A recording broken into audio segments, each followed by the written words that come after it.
De nossas edições do Sabe Caxias by Bitcom, manhã de sexta-feira, dia 20 de novembro, ano de 2020. Hoje é o dia da consciência negra. É dia de nós refletirmos, pensarmos e repensarmos sobre esse aspecto, do negro aqui em nosso Brasil.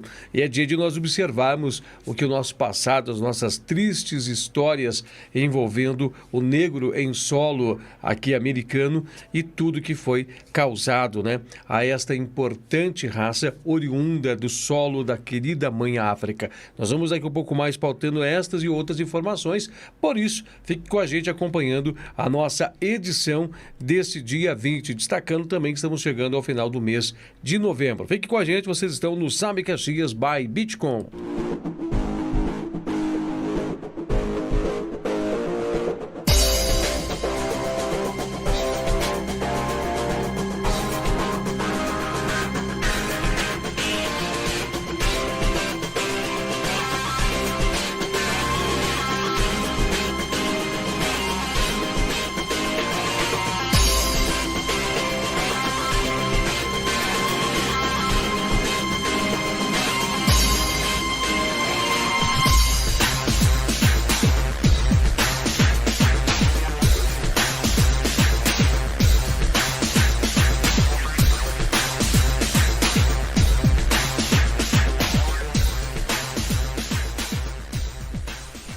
Sabe Caxias by Bitcom, com Miguel Brambila e Edinho Soares. Perfeito, já estamos agora iniciando nossa programação. Um abraço muito especial, muito fraternal a todos que se integram junto com a gente. Esse é o nosso Sabe Caxias by Bitcom, sexta-feira, final de semana.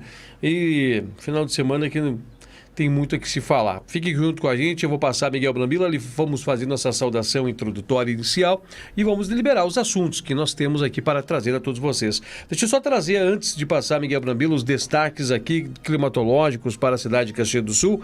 Nós estamos com temperatura já na casa dos 19 graus, por enquanto está aberto o tempo, mas a previsão do tempo destaca que nuvens vão começar a chegar nas próximas horas e haverá possibilidade de instabilidades. Deixa eu só verificar, porque agora já traz mudanças também climáticas referente ao comportamento do clima para o sábado. Sábado, ontem, marcava possíveis instabilidades que viriam durante a madrugada, mas agora não está mais caracterizando. E a previsão do tempo marca um possível evento meteorológico para a cidade de Caxias do Sul na parte da tarde, com aumento e incremento das nuvens. Vamos aguardar para ver como é que vai se comportar tudo isso, se realmente vai se consumar e vai sair do papel. Sobre o sábado já mudou, já traz outra tonalidade e domingo com temperaturas rompendo a casa dos 25 graus.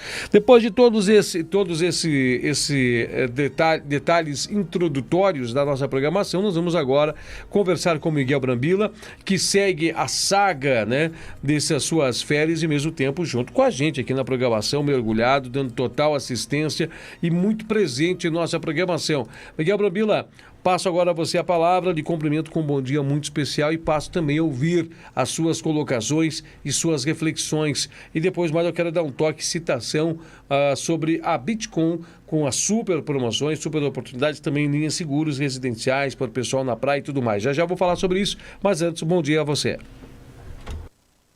Que legal, Edinho? Bom dia a toda a nossa audiência, a todos os nossos telespectadores da Bitcom TV, do Sabe Caxias by Bitcom, e estamos aqui falando ao vivo mais uma vez. Hoje é sexta-feira, dia 20 de novembro, dia da consciência negra, ao vivo da Praia de Ingleses, em Florianópolis. Aqui a temperatura é de 23 graus desde o início da manhã.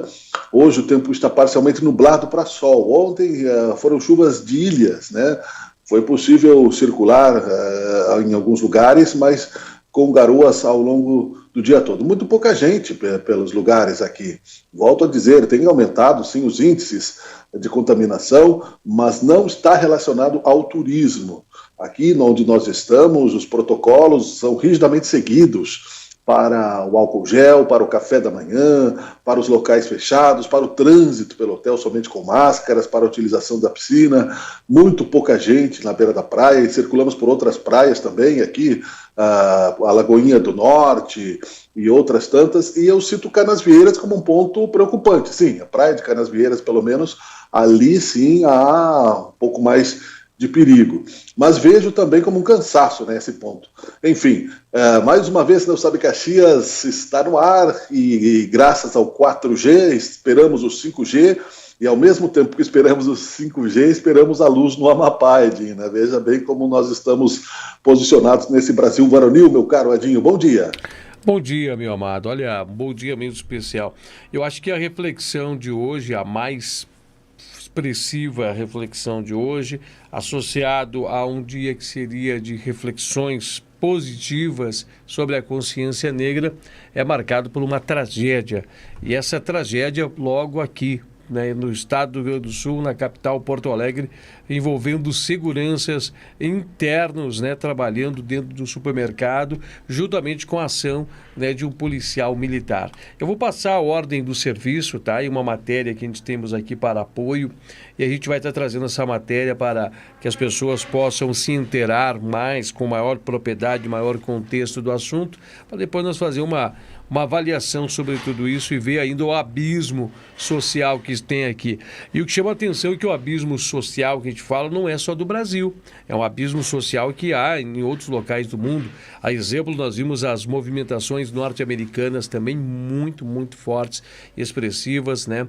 Ao caso de um homem negro que foi espancado, né, e posteriormente também com o joelho apoiado, né, houve aí uma asfixia, né, de um homem negro por parte do policial dos Estados Unidos. Tem tudo isso.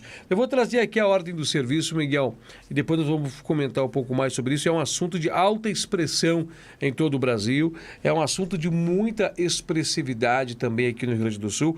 Hoje o querido professor Natanael, com o programa Palavras Amigas, das 8h45 até as 9 horas, corria, né, segurava as emoções a toda hora para não chorar, para poder abordar esse assunto, né? Para abordar esse assunto de agressão ao ser humano, a agressão covarde, né? Ao que nós representamos como humanidade. Um homem negro foi espancado e morto por 2 homens brancos em Porto Alegre na noite de quinta-feira aqui no Rio Grande do Sul, véspera do Dia da Consciência Negra, nesse dia 20. João Alberto Silveira Freitas, de 40 anos, foi agredido em uma unidade de supermercado. As imagens foram gravadas e circulam em redes sociais. A Brigada Militar, como é chamada a Polícia Militar aqui do estado, informou que o espancamento começou após um desentendimento entre a vítima e uma funcionária do supermercado que fica na zona norte da capital do estado. A vítima teria ameaçado bater na funcionária, que logo chamou o segurança. O supermercado informa em nota que lamenta profundamente o caso, que iniciou uma rigorosa apuração interna e tomou providências para que os responsáveis sejam punidos legalmente. A rede que atribui a agressão às seguranças também chamou o ato de criminoso e anunciou o rompimento do contrato com a empresa que responde pelos funcionários agressores. Também em nota, a Brigada Militar informou que o PM envolvido na agressão é temporário e estava fora do horário de trabalho. Segundo comunicados, as atribuições dele na corporação são limitadas a, abre aspas, execução de serviços internos, atividades administrativas e vídeo monitoramento, fecha aspas. E complementa a nota, guarda externa de estabelecimentos penais e prédios públicos, complementa a nota. A brigada não informou o que ele fazia no momento no supermercado. Freitas foi levado da área dos caixas para a entrada da loja e teria, segundo apurou a Polícia Civil, iniciado a briga após dar um soco no PM. Na sequência, Freitas foi surrado. O vídeo da agressão circula nas redes sociais desde o final da noite de quinta-feira. A polícia vai analisar as imagens do vídeo postado e também as câmeras de segurança do local. Uma equipe do Serviço Móvel de Atendimento de Emergência e Urgência, o SAMU, tentou reanimar o homem depois que ele foi espancado, mas ele morreu no local. O crime está sendo investigado pela Delegacia de Homicídios e Proteção à Pessoa de Porto Alegre. E depois, a nota segue por aqui com uma série de dados estatísticos sobre a violência contra os negros. Eu não sei se você chegou a ver o vídeo, Miguel, eu vi um trecho e não consegui mais ver o vídeo, mas é brutal as cenas que estão contidas naquele vídeo. eu não sei até quando esse vídeo perdurará nas redes sociais. Eu acredito que medidas serão tomadas por parte dos reguladores e moderadores de redes sociais, porque o vídeo é muito, muito forte. São imagens extremamente fortes. Miguel. E veja que assistindo ao vídeo as pessoas ficam chocadas, mas a funcionária que gravou não estava nem um pouco preocupada em advertir, em chamar autoridades, em tentar impedir o crime. Ela estava fazendo o seu registro para a sua rede social como algo banal, algo normal. E isso é tão triste quanto o assassinato deste homem, não é? João Alberto de Silveira Freitas, 40 anos. É importante que se diga o nome dele, Edinho, porque você sabe que não fazem muitos programas, nós dissemos aqui que no 7-1, quando caiu aquele viaduto em cima de um ônibus próximo ao Mineirão, muito pouco tempo antes do Brasil fazer aquele fiasco contra a Alemanha, não se sabe até hoje o nome da pessoa que morreu dentro do ônibus. Não se lembra. Né? Se lembra-se da roubalheira, das obras não concluídas, cair um viaduto é uma vergonha. Então é importante, sim, que os brasileiros tenham nome.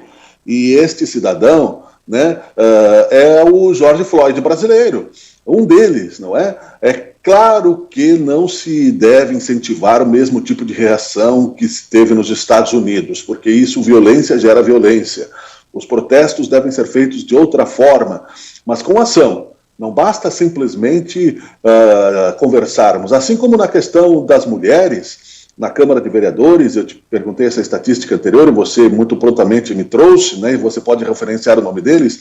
Nós temos somente 3 vereadores negros eleitos nesta legislatura, com 23 vereadores, ou seja, nós temos menos de 10% de mulheres e menos de 10%, e uma dessas, do Denise Pessoa, uma dessas vereadoras também representa as duas linhas, né, 2 formas de pensamento. Nós estamos, quando precisamos usar as diferenças para nos unir, usamos as diferenças para nos elitizar, nos separar. Muitas questões estão envolvidas na morte deste cidadão, né? Primeiro é o preconceito. Assim como aconteceu do policial que matou o motorista de Uber, agora foi noticiado também, é claro que há sempre, né, um argumento por parte de quem age com a violência, mas o argumento pífio. Estes homens estão já afastados, assumiram aí o risco de morte, mas a vida deste cidadão não vai voltar. Quantas pessoas, né, eu acompanho aí todos os dias, nós temos de destaque na nossa sociedade, em Caxias do Sul também. Não pensemos que Caxias do Sul não tem este tipo de problema, né? Tem representação nos empresários. Quantos candidatos? Nós tivemos 11, temos somente o Edson da Rosa, que foi o candidato a vice-prefeito junto com o Burgo, que é negro, que é vereador, que é um homem de destaque, é professor. Mesmo na Câmara de Indústria e Comércio não existe muita maioria, muito difícil para o negro avançar em sociedades brasileiras, sim. Isso desde o tempo da escravidão. Porque se nos Estados Unidos, que é um país desenvolvido, esse problema de racismo, né, e de xenofobia acontece até hoje, não somente com os negros, né, mas com os latino-americanos, com os chineses, com outros tantos, a parte, né, de extrema-direita, de radical, eu diria, né, que faz com que isso aconteça veladamente. Nós, aqui no Brasil, houve um sério problema e que gerou toda a favelização no Rio de Janeiro, e também aqui no Rio Grande do Sul, em Porto Alegre, nas metrópoles, que foi a abolição da escravatura sem um preparo para o encaminhamento para a sociedade dessas pessoas, né? Dessas pessoas que precisavam e que precisam estar em contato com a absorção, estar no mercado de trabalho ali. Perfeito, Miguel. Perfeito as suas colocações, e o que chama a atenção foi a forma em que tudo isso foi feito, né?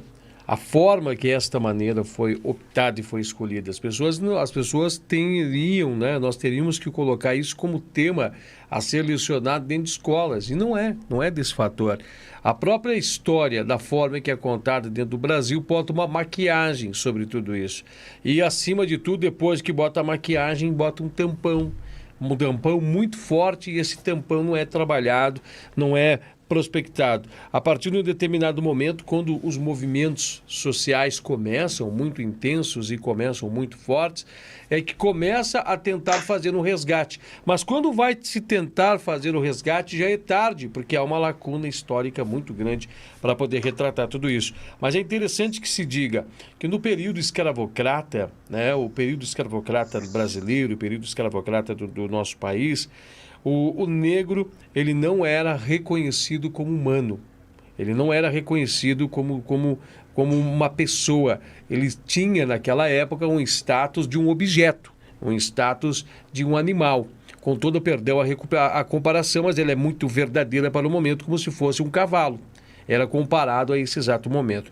Logo a partir do momento da abolição da escravatura dentro do país, eles começam um movimento de segregação. Eles não tinham ainda o reconhecimento, apesar de serem livres, não havia o reconhecimento que eles eram considerados como pessoas. Inclusive, por muitos e muitos anos, você ouve falar ainda hoje esses preconceitos que diz isso aí nem gente é. Você ouve preconceituosamente as pessoas falar, oriundos desse período histórico. A partir desse momento, quando eles saem das fileiras, né, da sua liberdade, foi-lhe proibido o trabalho, porque eles foram considerados que não eram pessoas dignas de estar trabalhando de carteira assalariada, eles não trabalharam. Eles foram vetados ao acesso digno a uma escola, não podiam ter acesso. De forma privada não se existia como, mas de forma municipalizada também não podia, né? Eu digo governamental, pública, não podia ter acesso, porque eles não eram aceitos, que não eram considerados contingente. Então, o que acontece? Foi trazido, a partir desse momento, uma larga ruptura por tudo isso. Posteriormente, Miguel Brambila, avançando um pouco mais, 1915, 1920, com todo o calor e o fervor e o que estava ebulindo com a Primeira e Segunda Guerra Mundial na comunidade europeia, foi buscado observar a questão negra brasileira. E aí foi buscado como é que se chama? Um esbranquiçamento da população brasileira. Não é bem esse termo, eu já tentei puxar o termo em minha mente, não lembrei-me também dentro do programa Conexão, mas é isso. Foi tentado fazer com que houvesse, né, um certo genocídio em massa, um extermínio da nossa raça negra dentro do solo brasileiro. Então eles passaram por todas essas dificuldades. Não eram aceitos entrada de negros nem sequer dentro de templos religiosos. Então foi segregado até mesmo o encaminhamento de conhecimento à religião. Foi começado a ter uma mudança de curvatura depois da década de 40, mas já era muito tarde. E a partir de lá, então, em diante, você vê aonde eles estão ocupando maiores espaços. Sobraram-se as favelas. Também, Edinho, na África, eu vou passar para você, por gentileza, Miguel. Nós tivemos na África o apartheid, nós tivemos a guerra da secessão nos Estados Unidos, nós tivemos vários problemas que até hoje não são resolvidos. Rui Barbosa, né, que era negro e que foi aí um dos expoentes da nossa literatura, conseguiu aí uma mobilidade social. A questão é dar mobilidade social aos negros, principalmente. Mas o Brasil é papagaio dos americanos, não é? E agora o que se fará com essa questão?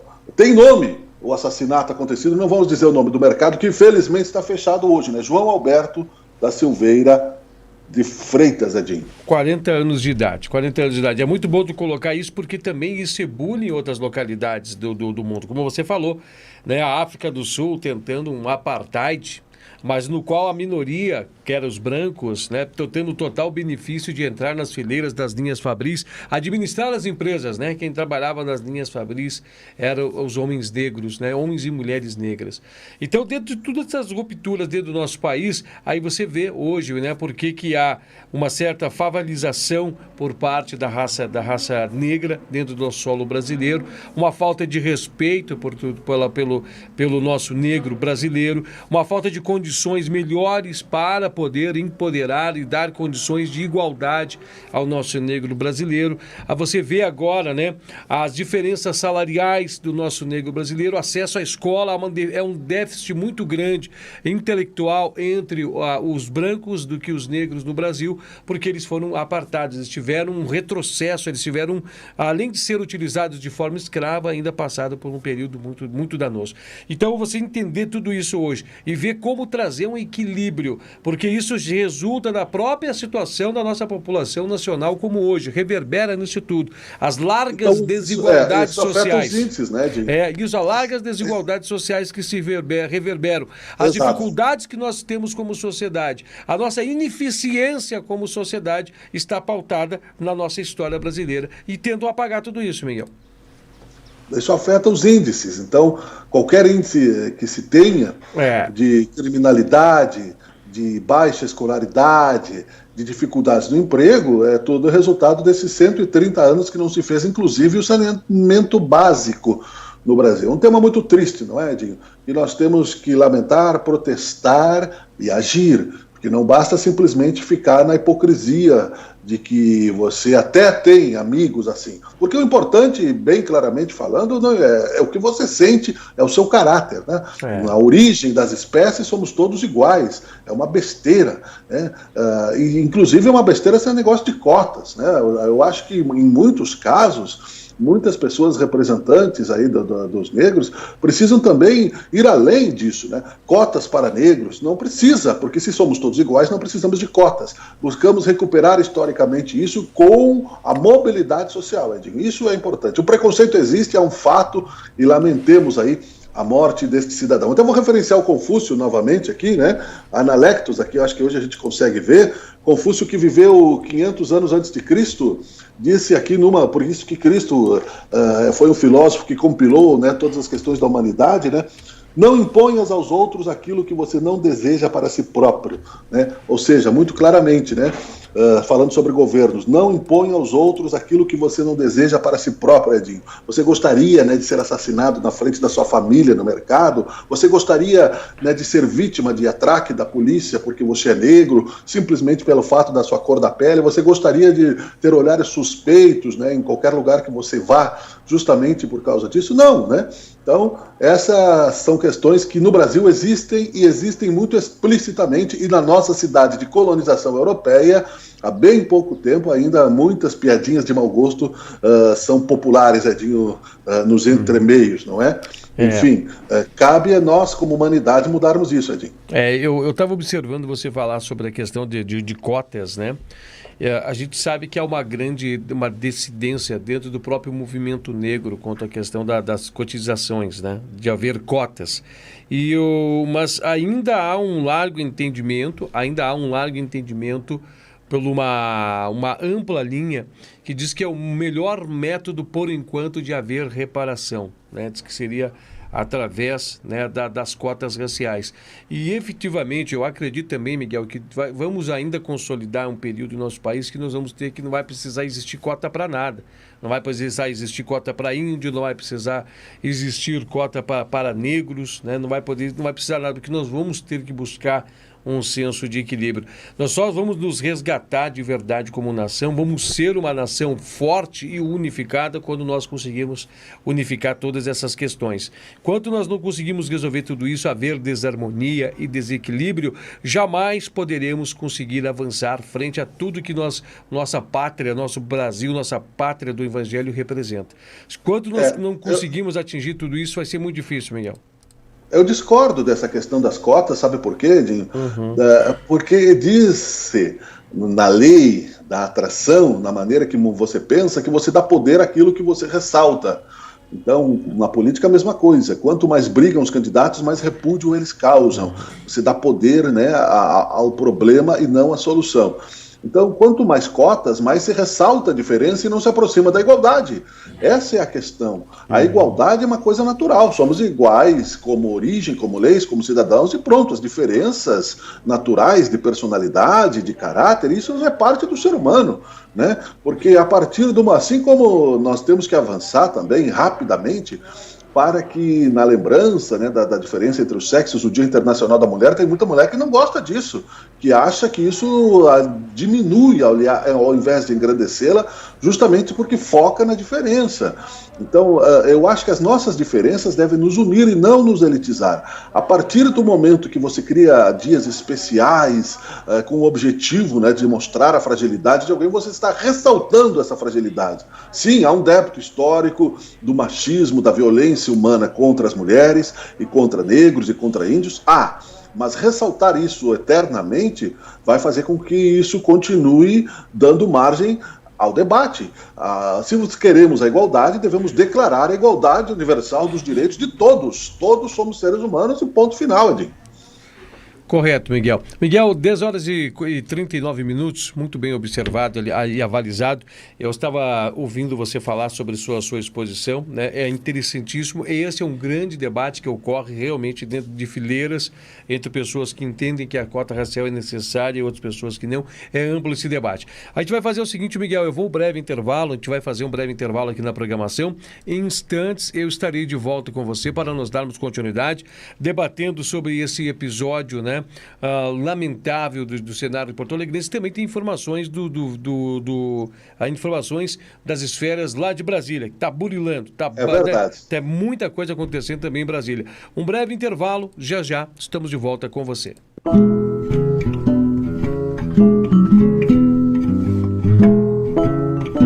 Sabor da Serra, eu quero parceria. Sabor da Serra, eu quero pizza. Eu quero sabor, eu quero Sabor da Serra, eu quero pizza. Ligue, peça sua, consulte os sabores no Face. Sabor da Serra, quero sabor, quero parceria, quero pizza. Pizzaria Sabor da Serra, a melhor pizza da cidade. Peça já!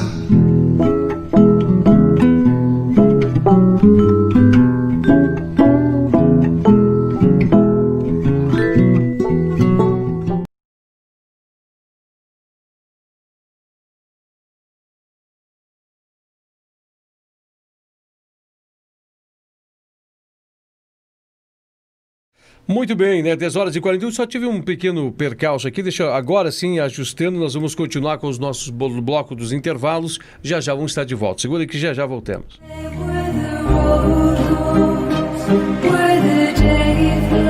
Os tempos parecem difíceis, mas acredite, vai passar. Mantenha a alegria, mantenha o amor, mantenha o carinho, mantenha a esperança. Agrícola Juriti, rações, mimos e acessórios PET. Venha para a Agrícola Juriti, Rua Sinimbu 2440, 3204-1295, São Pelegrino. Agrícola Juriti, acreditamos num mundo melhor.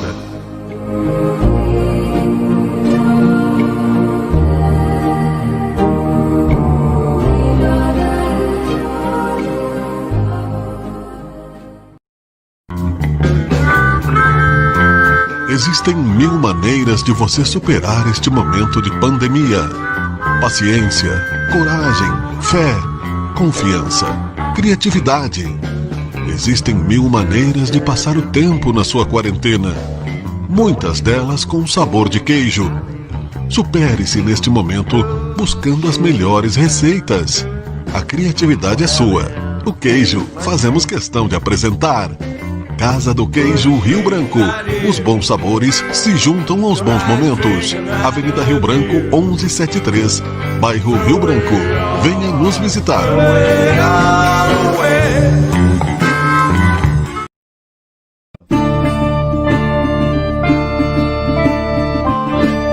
Não importa o que aconteça, você tem sua moto, você tem a Maremoto. Quando precisar tomar ar, dar um rolê, relaxar, trabalhar, você tem a sua moto, você tem a Maremoto. Na Maremoto Center você encontra tudo o que precisa para a sua moto. Revisões, manutenções, equipamentos, acessórios. Maremoto Center, não importa o que aconteça, estamos com você. Estamos na Rua Tronca 2776, bairro Exposição. Acesse nossa página no Face. Maremoto Center, tudo para a sua moto.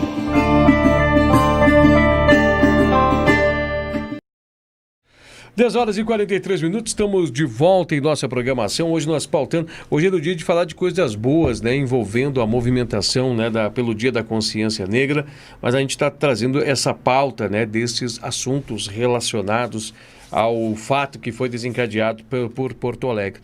Mas parece que lá, não fugindo do assunto, mas nós vamos trazendo a relação de outros assuntos e vamos depois, posteriormente, se houver atualizações, atualizar o nosso telespectador quanto a isso. Também há informações lá do nosso cenário de Brasília. E falando em Brasília, parece que há divergência no que o vice-presidente Mourão diz do que em relação ao que o Bolsonaro diz. Miguel Brambila, conta pra gente essa história aí. Pois é, só uma breve conclusão com relação a esse assunto, né? Vamos citar o nome dele de novo, né? João Alberto de Silveira Freitas, um homem de 40 anos, porque eu lamento que não tenhamos em ninguém, a não ser a própria família, se buscarmos na história o nome da senhora que morreu vítima de um viaduto que caiu em cima do ônibus antes do 7-1 na Alemanha, com o dinheiro da Copa, etc. Sempre disse isso, que ninguém sabia o seu nome, então avançamos. Ele morreu, a sua vida não vai voltar. Porém, o que é preciso agora para acalmar a sociedade, e o clamor da sociedade, é a punição exemplar desses cidadãos, processo judicial, e que seja feita aí a justiça legal. Nada de quebra-quebra, nada de violência, isso tudo, né, como se faz nos Estados Unidos, isso tudo não vai resolver nada, só vai desmoralizar, inclusive, né, a questão. Agora há pouco ouvi uma declaração do presidente, do vice-presidente da República, o general Mourão, dizendo que sim, que o Brasil tem responsabilidade com relação à evasão da madeira que é ilegalmente contrabandeada da Amazônia, contradizendo, mais uma vez, as declarações do presidente Bolsonaro, que antes de assumir a sua responsabilidade, disse que ia culpar os outros países e ameaçou denunciar aqueles que utilizam, né, esse tipo de comércio ilegal, o tráfico de madeira. O que representa isso, Edinho? Representa um descolamento do general Mourão do presidente Bolsonaro, que já havíamos previsto aqui neste programa, fato que aconteceu, né, levou ao impeachment do Daniel Guerra, né, a separação do candidato, do prefeito e do vice, justamente por divergências. Aconteceu também no governo da Ieda Crucius, mas não chegou aí a levá-la, atrapalhou a sua reeleição, é verdade, mas não chegou a levá-la a maiores dificuldades. Neste caso, até não citamos ontem um fato, mais uma humilhação que o governo federal causou ao Ministério da Saúde, representado por um general, que é o Eduardo Pazuello. Foi um Twitter de bom senso que o Ministério da Saúde colocou na sua conta, através da determinação, né, do ministro Pazuello, que deveríamos tomar cuidados, que a pandemia deveria ser, né, ter equilíbrio, que tem todas as questões, né, epidemiológicas em ação, ou seja, auxiliando a população no sentido da pandemia, e no outro dia foi apagado. Alguém mandou, é óbvio que foi do gabinete da presidência, que o presidente é negacionista, não vai admitir que o Ministério da Saúde faça ações positivas. Mais uma humilhação para um general, mais uma humilhação para o Exército, e o general Mourão, que não pode ser demitido, vai simplesmente, cada dia que passa, aproveitando, né, a alopragem do Bolsonaro para se posicionar contra. Né? Tanto que o Bolsonaro já disse, né, que ele não conversa mais com o Mourão, né, que eles devem estar dando pulos no gabinete. O Mourão disse o que se tem que dizer: sim, nós temos que fiscalizar, nós temos que tentar evitar o contrabando de madeira e assim por diante, e responsabilizar-se pelo poder que tem, Edinho. Essa é uma questão muito importante, politicamente falando, que foca também na reeleição presidencial, que é só o que o Bolsonaro pensa. Mourão, que deve não ser o candidato a vice do Bolsonaro, isso já está explicitado, agora vai aproveitar toda a oportunidade que tiver para também contradizer o presidente, e esperemos pelo menos que ele tenha bom senso nisso, né? Olá, tudo bem? Olha, muito interessante, né? Muito interessante mesmo que o Miguel Brunillo está falando, né? Estamos cumprimentando nossa audiência, o pessoal que vai participando, as mensagens por aqui vão chegando, Miguel, e a gente vai mandando um abraço muito importante a todos, né? Que estão junto com a gente, nos acompanhando, tudo bem a todos que estão junto com a gente. Agora, seguindo o seu raciocínio que você estava nos trazendo sobre tudo isso, tem mais essa situação do estado do apagão lá, né? Tem toda essa situação ainda relacionada com esse desgaste. Nós estamos vendo, né, um desgaste muito profundo que está ocorrendo. Há analistas, você nos trazendo ontem as informações, diz que talvez o mandato não seja cumprido. Será que tem essa questão da vacina? A vacina foi rechaçada amplamente pelo presidente da República, mas já está em São Paulo, a vacina chegando. Pode ser, já que daqui a alguns dias já estejam disponibilizados toda essa vacina, e cada vez mais vai enfraquecendo a postura e a personalidade de Jair Messias Bolsonaro. Aí vem com aquelas alegações, né, joga na mesa de uma comunidade internacional que vai dizer quem é que compra madeira ilegal. aí depois diz que não vai voltar atrás, porque se tiver os nomes de quem compra madeira ilegal, sabe com quem tem que combater, né, Miguel? Se eu sei que é o nome das pessoas, então é porque estou sendo irresponsável, não estou combatendo, né? Eu sei quem são as pessoas, mas então combate, né? Tem que ter combatência, né? E aí faz vista grossa. Isso aí só mais enfraquece, né, Miguel? Perfeito, se tu sabe quem é que utiliza, né, por que você não está agindo? Por que não enviou embaixadores, chanceleres para esses países para ações conjuntas de combate? Né? A obrigação é agir e não ficar falando asneira, né? Porque, olha, é o festival de asneira, Edinho, me desculpe, foram 58 milhões de votos, mas, enfim, né? É um assunto que o brasileiro, infelizmente, está cansado de assistir. Nós poderíamos ter mudado a história, mas não mudamos. Ainda com relação ao sensacionalismo, né, é preciso tomar cuidado. Sim, a pandemia existe, mas é preciso tomar cuidado. Tomar cuidado no sentido de que alguns lugares estão com 50% dos leitos tomados, outros lugares estão com um pouco mais. Então, uma questão também é interessante, por que se desfez, né, os hospitais de campanha? Onde é que estão esses respiradores? Né, ficaram com os hospitais privados, todos os equipamentos, né? Por que não se esperou acabar a pandemia? É aquilo que eu disse o outro dia, que se criou hospitais de campanha que aparentemente estavam ansiosos, era muito simples resolver a questão com grande eficiência para todos. Encaminhasse todo mundo que estivesse contaminado com a Covid e precisasse de respirador de hospital para um hospital de campanha, e os hospitais tradicionais abrisse-se um espaço para cirurgias eletivas que tiveram totalmente estagnação. Muitas pessoas que precisam estão nas filas do SUS, outras pessoas, há a questão também desse atraso governamental, dos médicos, né, da perícia médica, que continua não acontecendo, os médicos venceram. O governo não deu condições de trabalho, criou-se aí uma perícia digital, só aumentou a fila, porque eles não fazem a perícia, quando se precisava somente de condições para fazer a perícia, salas, né, melhores. Então, mais uma vez, o povo fica à mercê do nada. No Amapá, o presidente não assumiu, são 19 dias agora que o Ministério das Minas e Energia está indo lá, não assumiu, por pressão do Alcolumbre, que é o presidente do Senado, que o irmão dele é candidato à prefeitura de Macapá, que é a capital do Amapá. Ou seja, não se assume nada nesse governo, né? Não se assume nada. Tinha lá o terceiro, o backup que está, do transformador, que deu pane, que estava sem manutenção desde 2019. Já se sabe que não foi um raio. Onde está o dinheiro para a manutenção disso? Os cuidados técnicos, não é? Para a transmissão de energia agora querem dividir a conta com todo o Brasil. Você sabe que logo pode ser que aumente a sua conta de luz aqui no Brasil. Você acha que não tem nada com isso, que o problema não é seu, que é lá no norte do país? Mas o que está se discutindo é justamente isso, dividir o custo dessa incompetência governamental na tua conta de luz. Você vai pagar um pouco por mês para pagar, né, a roubalheira do Amapá, porque só pode, né, Edinho? Só pode ser roubalheira, não tem outro nome para isso. Inclusive, nós vamos aguardar ações, né, do Ministério Público Federal, porque mesmo que, vamos supor, Miguel Urbila, né, vamos ser ingênuos e dizer que nada tem, mesmo assim tem que se apurar porque está tendo demora no restabelecimento, né? Existe uma concessão pública. Há um contrato de concessão de prestação de serviço. Envolve várias empresas nessa concessão. Tem a geradora, tem a distribuidora e tem também a transmissora. Então, eu vou refazer aqui, ó. Tem a geradora, a transmissora e tem a distribuidora, que está lá no local.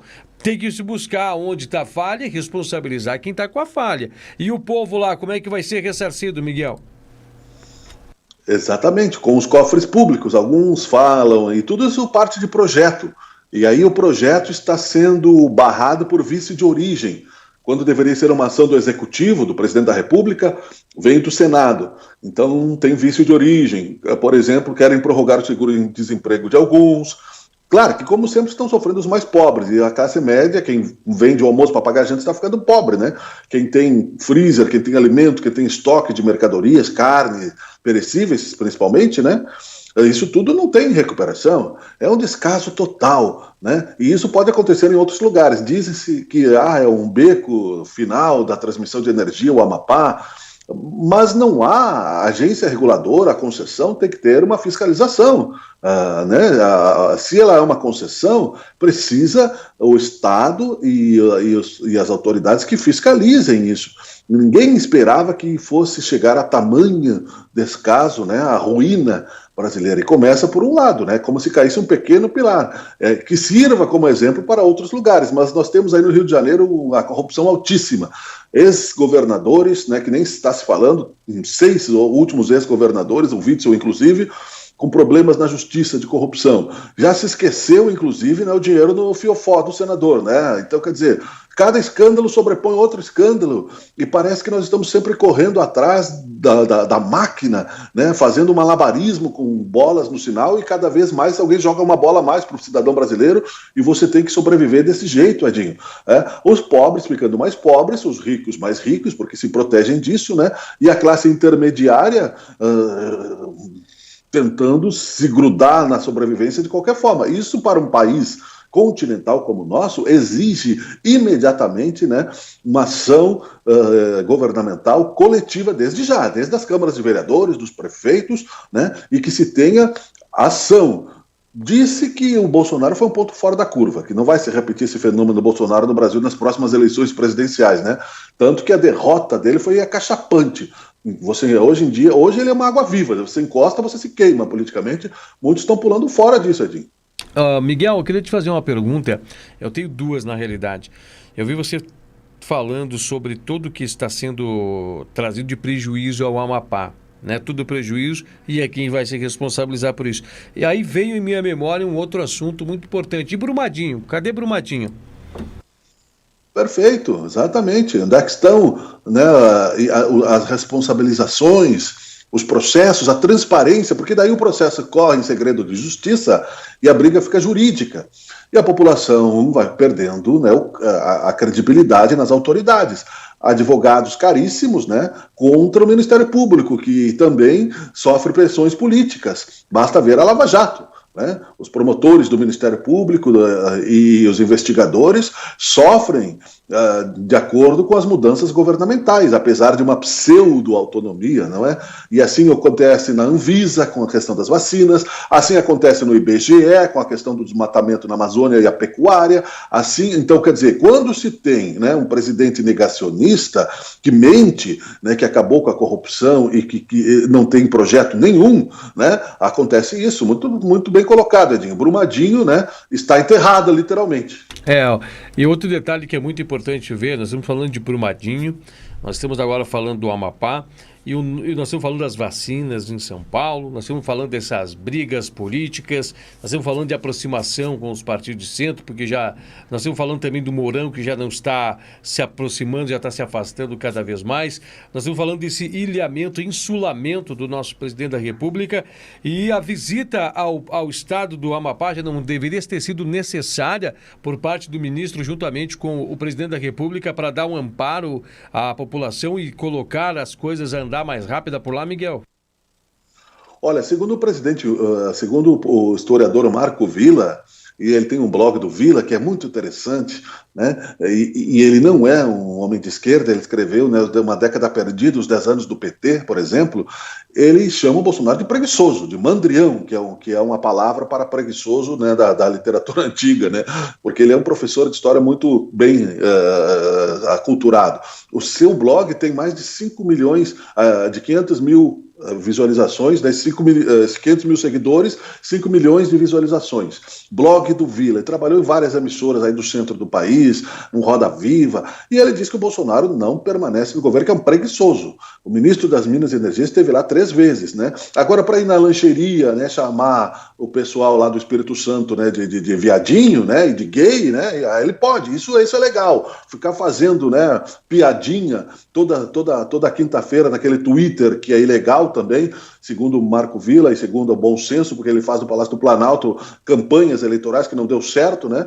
Aí pode. Agora, exatamente, ele deveria estar lá liderando o país, assim como não liderou a Covid, não lidera o apagão, não assume nada, não assume absolutamente nada, tudo é conspiração, tudo é contra ele, né? Então, bem feito para nós próprios, né? Eu assumo a minha vergonha pública, né, de ter feito um voto de protesto contra a roubalheira que o Brasil sofreu nos governos petistas. Não adianta dizer que o Lula não roubou, porque está condenado pela justiça. A Dilma caiu, foi impeachmentada, e o Bolsonaro deve ser o próximo, porque é um incompetente. Basta ver as questões das rachadinhas, inclusive, dos filhos dele, em primeira instância, né, porque proibiram de divulgar, mas a sentença saiu. Filhos dele, o Flávio Bolsonaro, as rachadinhas, é peculato, é roubo do dinheiro público, acontece há muitos anos, inclusive nos gabinetes do Bolsonaro. Onde é que está a lisura, o presidente menos que não é corrupto? Não há, Edinho. Miguel, desculpa lhe interromper e sinalizar para interromper, a gente está chegando ao final da programação, mas a Brigada Militar publica uma nota, né? Eu vou fazer a leitura dessa nota aqui, Miguel, para nós fecharmos o contexto também do que nós estamos apurando e falando sobre tudo isso. Nota à imprensa sobre o homicídio de homem em supermercado. Imediatamente após ter sido acionada para atendimento de ocorrência no supermercado da capital, a Brigada Militar foi ao local e prendeu todos os indivíduos, inclusive o PM temporário, cuja conduta fora do horário de trabalho será avaliada com todos os rigores da lei. Cabe destacar ainda que o PM temporário não estava em serviço policial, uma vez que as atribuições são restritas conforme a legislação à execução de serviços internos, atividades administrativas e videomonitoramento, e ainda mediante convênio ou instrumento congênere, guarda externa de estabelecimentos penais e de prédios públicos. A Brigada Militar, como uma instituição dedicada à proteção e à segurança de toda a sociedade, reafirma seu compromisso com a defesa dos direitos e garantias fundamentais, em seu total repúdio a quaisquer atos de violência, discriminação e racismo, intoleráveis e incompatíveis com a doutrina, missão e valores que a instituição pratica e exige dos seus profissionais em tempo integral. Esta é a nota, então, está inclusive circulando em redes sociais, contribuiu para o apoio, né, desta nota o nosso produtor Ivan Garaboto, que nos trouxe aqui essa nota que foi publicada cerca de alguns minutos atrás. Miguel Brambila, 30 minutos, 40 minutos atrás foi feita a publicação desta nota, Miguel. Perfeito, a Brigada Militar não tem responsabilidade com relação a isso. Me ocorre uma questão muito interessante para nós analisarmos, Edinho, que deve partir, inclusive, das câmaras de vereadores, acompanhar a preparação desses seguranças, não é? A Brigada Militar tem a preparação, eles têm um protocolo de preparação, são oficiais ou policiais, soldados treinados na questão do trato com as pessoas, na questão da educação, na questão da reação diante de um assalto e etc.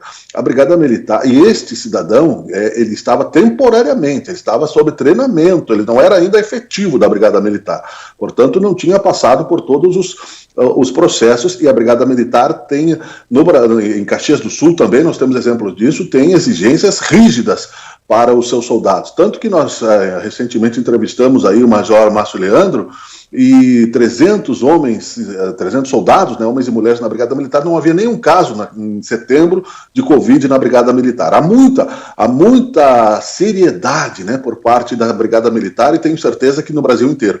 A questão que se põe, além da punição, é que as câmaras de vereadores, através aí de protocolos, têm autoridade para isso, começar a analisar como são preparados esses seguranças. Eu conheço um caso, que eu não vou citar, que uma pessoa, um jovem, né, de 22 anos, foi aceito como segurança de shopping, que não tinha armas, só por seu tamanho grande, e se uma situação ocorresse lá, ele ia agir. Não sabe brigar, não sabe defender, não sabe como é que vai se proteger do bandido, não tem preparo psicológico para isso. E como são feitos, então, as admissões curriculares nessas empresas de segurança? Isso também deve estar em pauta a partir de agora e desde sempre, claro, mas com este crime em Porto Alegre, né, deve-se fortalecer a fiscalização das empresas particulares de segurança, como são admitidos esses profissionais, qual o preparo que eles têm, como é feito o preparo, etc, Edinho.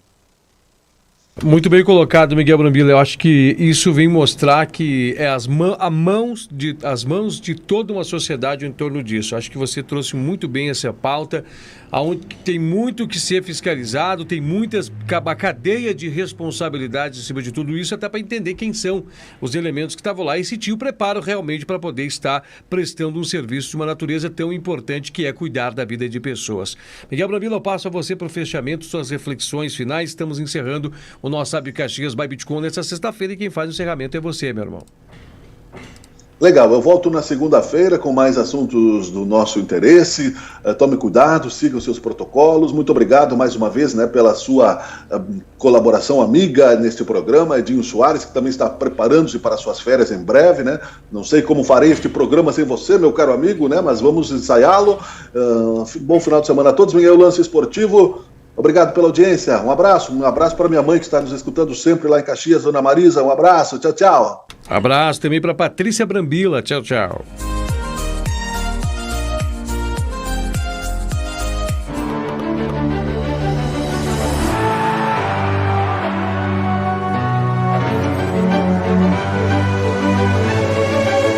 Bitcom TV.